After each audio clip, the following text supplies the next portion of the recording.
सर्वोच्च रहनुमा झारखंड प्रदेश के प्रथम नागरिक महामहिम राज्यपाल महोदय का आगमन हुआ। मैं समस्त भूमि विधानसभा देवतुल्य जनता के द्वारा उनके ओर से महामहिम माननीय राज्यपाल श्री संतोष कुमार गंगवार जी का इस पावन धरती में हार्दिक अभिनंदन करता हूं। कोटि कोटि नमस्कार। क्योंकि महामहिम पहली बार हम सबों के बीच आए हैं और शायद आप बहुत कम लोग महामहिम से परिचित होंगे, लेकिन आप इनके गांव से, इनके क्षेत्र से परिचित हैं। हम लोग बचपन में एक गाना सुनते थे, झुमका दिवाली बरेली के बाजार में। तो माननीय महामहिम बरेली से ताल्लुक रखते हैं और ये बरेली लोकसभा सीट से 8 बार सांसद रह चुके हैं, 3 बार केंद्र में मंत्री रह चुके हैं। और आज ये हम लोगों के लिए गौरव की बात है कि आज वो वटवृक्ष हम सबों के बीच इस राज्य के सर्वोच्च रहनुमा के तौर पर, इस राज्य के सेवा के लिए, इस राज्य के संरक्षण के लिए आज महामहिम राज्यपाल बनकर हमारे बीच आए। महामहिम का हृदय तल से आभार अभिनंदन करते हैं। हमारे बीच मंच में उपस्थित हैं बोकारो जिला के उपायुक्त महोदय, हमारे बीच उपस्थित हैं एसपी महोदय, हमारे बीच डीएफओ महोदय और बोकारो जिला के लगभग तमाम पदाधिकारी। आप सबों का भी अभिनंदन करते हैं, स्वागत करते हैं। मैं लोकतंत्र का चौथा स्तंभ सम्मानित मीडिया बंधुओं, प्रेस से जुड़े सभी मीडिया बंधुओं का आभार करता हूं, अभिनंदन करता हूं। आज इस कार्यक्रम में उपस्थित हमारे अभिभावक, हमारे ग्रामीण, आप सभी का अभिनंदन करते हैं, स्वागत करते हैं। और विशेष जिन विद्यार्थियों के लिए इस कार्यक्रम का आयोजन किया गया है, मैं उन्हें उनके उज्जवल भविष्य की कामना करता हूं, उन्हें शुभकामनाएं देता हूं। तो साथियों, जब भी कोई कार्यक्रम होता है तो उसका एक संदेश होता है, एक उद्देश्य होता है। और हमारे इस कार्यक्रम का संदेश और उद्देश्य इस कार्यक्रम में ही निहित है। हम 3 चीजों को बड़ा योग्य मानते हैं, एक स्थान, एक तिथि और एक व्यक्ति। व्यक्ति के तौर पर हमारे बीच उपस्थित हैं महामहिम राज्यपाल महोदय। क्योंकि ये शैक्षणिक शिक्षा जगत के लिए कार्यक्रम है, ये बच्चों विद्यार्थियों का कार्यक्रम है। और महामहिम वो शख्स होते हैं जो स्कूल से ऊपर कॉलेज, कॉलेज से ऊपर होते हैं यूनिवर्सिटी, और ये झारखंड के तमाम यूनिवर्सिटी के कुलपति होते हैं। उसके बाद स्थान, ये स्थान है विनोद बिहारी महतो स्टेडियम। जब झारखंड को याद किया जाएगा, जब झारखंड शब्द हमारे सामने आएगा, तो विनोद बिहारी महतो का नाम सबसे ऊपर हमारे सामने आएगा। विनोद बिहारी महतो वो शख्स जिन्होंने अपने जीवन काल में, आज के दौर में लोग धर्म के नाम पर राजनीति करते हैं, लोग धर्म का हथियार बनाते हैं, लेकिन विनोद बाबू झारखंड के एकमात्र शख्स हैं जिन्होंने अपने जीवन काल में सैकड़ों विद्यालय बनने में, सैकड़ों महाविद्यालय बनने में अपना योगदान दिया है। और आज ये उन्हीं की प्रेरणा है कि मैं अपने वेतन का 75% वाले 3 महीने का छात्रों के बीच लेकर आया हूं। ये विनोद बिहारी महतो की प्रेरणा है। तीसरा है समय का चयन। ये समय भी बड़ा अनुकूल समय है, सकारात्मक समय है। जितने भी बच्चे 10वीं की परीक्षा को पास किए हैं, जितने भी बच्चे 12वीं की परीक्षा को पास किए हैं, अब वो कॉलेज की ओर बढ़ेंगे। अतः आज ये सकारात्मक समय भी है। तो व्यक्ति का भी चयन किया गया है, स्थान का भी चयन किया गया है, और समय का भी चयन एक उद्देश्य के साथ किया गया है। तो चूंकि यह विद्यार्थियों का कार्यक्रम है, तो मैं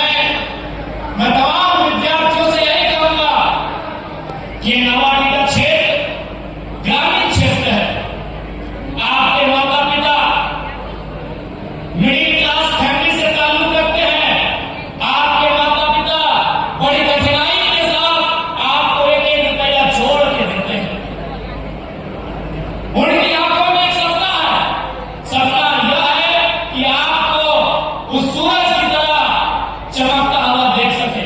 इसलिए आज जितने भी छात्र छात्राएं इस कार्यक्रम में आए हैं, आप सभी को मेरा पहला संदेश यही होगा, जो भारत रत्न डॉक्टर भीमराव अम्बेडकर कहते थे कि शिक्षा शेरनी का दूध है, जो जितना पिएगा वो उतना बढ़ाएगा। आज का दौर शिक्षा की क्रांति का है। इसलिए आप तमाम छात्र छात्राओं को इस बात को स्मरण रखना होगा कि आज आपका संघर्ष, आज आपका मेहनत आपके क्षेत्र को, आपके परिवार को इसकी आवश्यकता है। इसलिए छात्र छात्राओं, चूंकि हम लोग कहां से आते हैं, हमारा संबंध अत्यंत निर्धन परिवार, मध्यम वर्ग परिवार से है।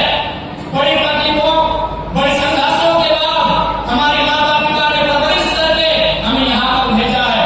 इसलिए आप सभी छात्र छात्राओं को मेरा, आपको विधायक होने के नाते ये संदेश होगा कि आज जो समय आपको मिला है, ये जो अवसर आपको मिला है, ये अवसर आप अपनी पढ़ाई में देंगे। और याद रखिएगा, ये अवसर बार बार आपके पास नहीं आएगा। हमने पढ़ा है टीनेज, आप टीनेजर होगी, 13, 14, 15, 16, 17, 18, 19, 13 से 19 की जो उम्र होती है, 13 साल से 19 साल की जो उम्र होती है, उसे हम टीनेज कहते हैं। और ये वही उम्र होती है जहां हम अपने आप को बना सकते हैं या बिगाड़ भी सकते हैं। इस बात को आपको स्मरण रखना है। ये आपको तय करता है।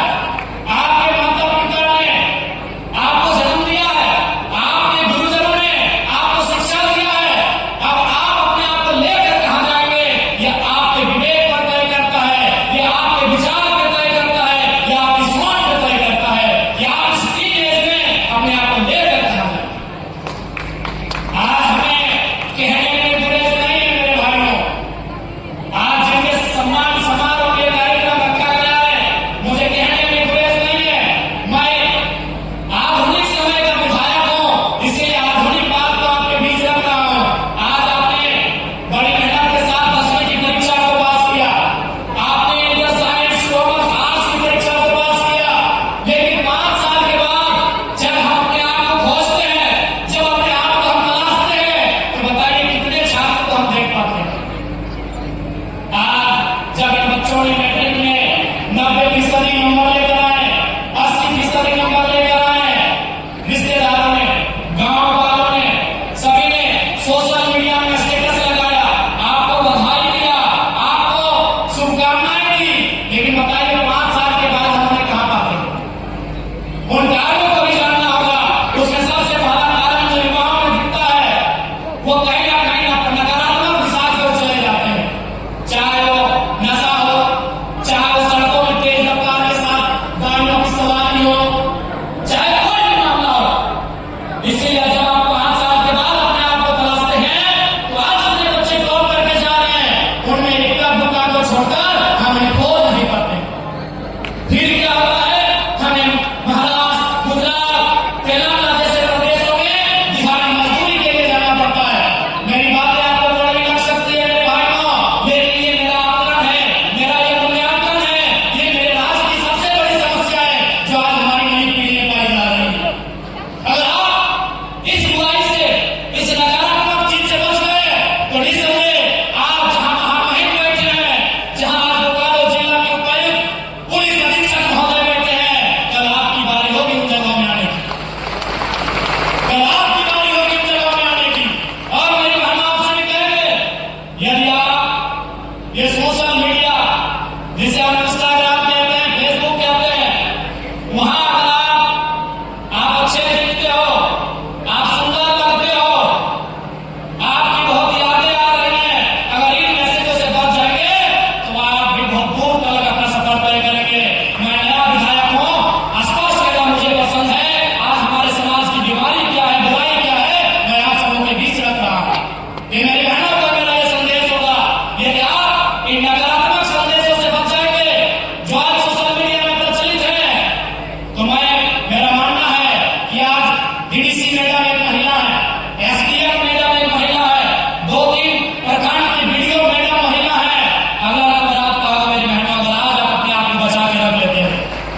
इसलिए अगर मैं आपके बीच आता हूं, अभी बारिश का मौसम है, आप चले जाओ मेरे घर में, आज भी बारिश की बूंदें सीधा मेरे घर पर छूती है, आज भी बारिश की बूंदें सीधा मेरे घर पर छूती है, क्योंकि मैं आपके बीच का हूं।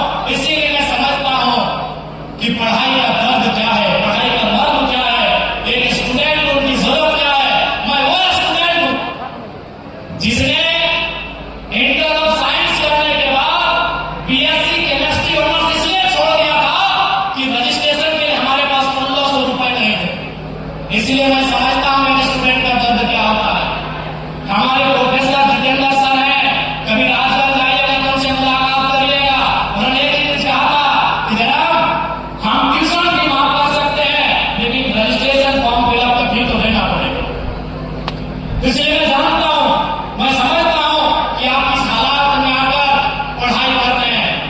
और मैं एक बात जरूर कहूंगा, आपको मोटिवेट होने के लिए इधर ये तमाम जो मोटिवेशनल स्पीकर्स हैं, जो अपना प्रवचन देते हैं, अपना वचन देते हैं, उनके पास जाने की जरूरत नहीं है। अगर फुर्सत मिले तो कभी अपने माँ और पिताजी से पहले उठकर उनके हथेली को छू कर देखिएगा, उनके पांव को छू कर देखिएगा।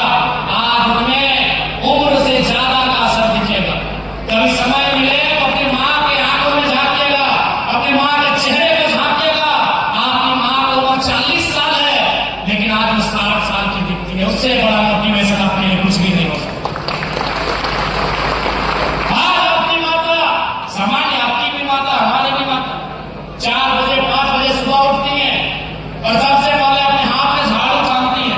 कभी आपने सोचा कि आपकी माँ ने झाड़ू क्यों थामा?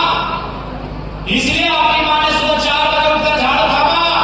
उस माँ को भी, उस माँ ने भी ये प्रण लिया है कि मेरी बेटी, मेरा बेटा जब बड़ा हो जाए तो हाथ में झाड़ू ना थामे, वो कलेक्टर की कुर्सी में बैठकर कलम थामे। ये आपकी माँ का प्रण है। अब ये आप पे निर्भर करता है कि आप अपने माँ के प्रण को कितना हद तक पूरा करते हैं। अब ये आप पे निर्भर करता है कि आप अपने पिताजी के सपनों को कितनी ऊंची उड़ान देते हैं। ये आप पे निर्भर करता है। क्योंकि याद रखिएगा, जो रास्ता आप चुनेंगे उस रास्ते में आपको अकेला चलना होगा, उस रास्ते में आपको अकेला चलना होगा। क्योंकि इस देश के महान संत विवेकानंद जी ने कहा था कि दिन में एक बार खुद से बात कर लिया करो, नहीं तो तुम दुनिया के सबसे अच्छे इंसान से मिलने का मौका गवा दो। आपके लिए इस दुनिया में सबसे बेहतर कोई तो आप है।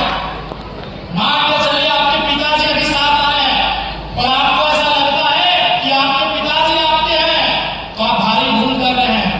आपके पिताजी किसी के भाई भी लगते हैं, आपके पिताजी किसी के ससुर भी लगते हैं, आपके पिताजी किसी के मौसा भी लगते हैं, आपके पिताजी किसी के मामा भी लगते हैं। तो आप अपने पिताजी पे एकल अधिकार कैसे रख सकते हैं? आप अपनी माता पर एकल अधिकार कैसे रख सकते हैं? वो किसी की पुत्र वधू है, वो किसी की मासी लगती है, वो किसी की भाभी लगती है, आपकी माँ है, लेकिन उसका सम्मान इसी समाज में अन्य लोगों से भी अन्य है। इसलिए इस बात को याद रखिएगा, आपके लिए 24 घंटा अगर कोई अवेलेबल है तो केवल आप अवेलेबल हो। अब आपको तय करना है कि किस दिशा में आप हो जाए। क्योंकि इस कार्यक्रम में 1 मिनट सोना है, समय का अभाव। इसलिए आप जानते हैं कि जब जब समय का अभाव होता है आपके विधायक की घड़ी मांगते हैं। इसलिए कि महामहिम आए हैं, काफी सारे प्रोटोकॉल है। इसलिए मेरा संदेश यही होगा कि आप मेहनत से पढ़ें। और आज जो 40 बच्चे पास होकर आए हैं, मैं उनको भी कहूंगा कि आप अपने गांव में, आपको अपनी सफलता सेलिब्रेट करने का हक है। लेकिन याद रखिएगा मेरे बहनों, मेरे भाइयों, कि यदि आपके गांव में कोई बच्चे फेल हो गए हैं तो अपने मत भूलिएगा, उन्हें भी मोटिवेट करना ये आपका काम है। और आज के मन से मैं कहता हूं, जैसा मैंने अपना महीने का 3 महीने का सैलरी टॉप 40 को दिया है,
बरकरार होंगे।